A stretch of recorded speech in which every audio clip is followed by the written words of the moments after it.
the MHRA has formally authorized the Pfizer vaccine for COVID-19. पहले Britain के प्रधानमंत्री Boris Johnson, फिर रूस के राष्ट्रपति व्लादिमीर पुतिन ने वैक्सीन को हरी झंडी दिखाई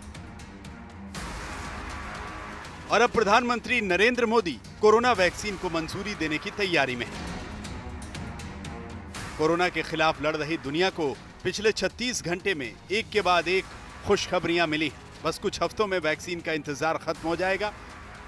सर्वदलीय बैठक में पीएम मोदी ने सरकार की पूरी रणनीति बताई, यानी वैक्सीन पहले किसको लगेगा, वैक्सीन का वितरण कैसे होगा, वैक्सीन की कीमत क्या होगी, वैक्सीन देने के लिए सरकार की तैयारियां क्या हैं।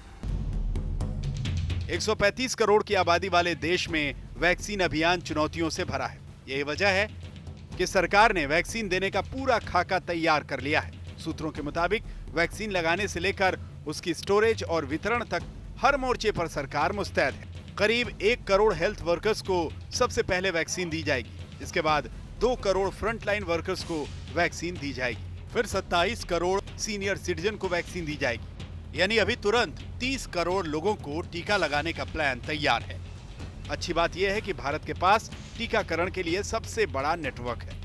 सरकार वैक्सीन अभियान के लिए एक विशेष सॉफ्टवेयर पर काम कर रही है जो हर किसी को वैक्सीन पहुंचाने पर ट्रैकिंग करेगा। वैक्सीनेशन के लिए सही समय पर सटीक और सही जानकारी इस सॉफ्टवेयर से मिलेगी।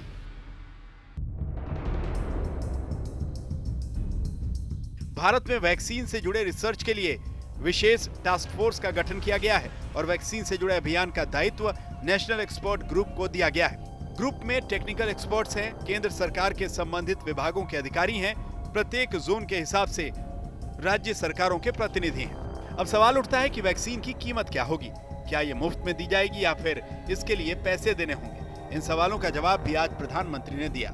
सरकार वैक्सीन की कीमत को लेकर राज्य सरकारों से चर्चा करेगी।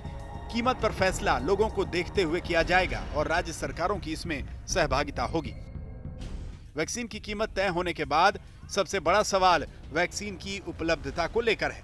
135 करोड़ वाले देश में इस चुनौती का सामना करना पड़ेगा, लेकिन सरकार ने इसका हल निकालने की रणनीति भी बना ली है।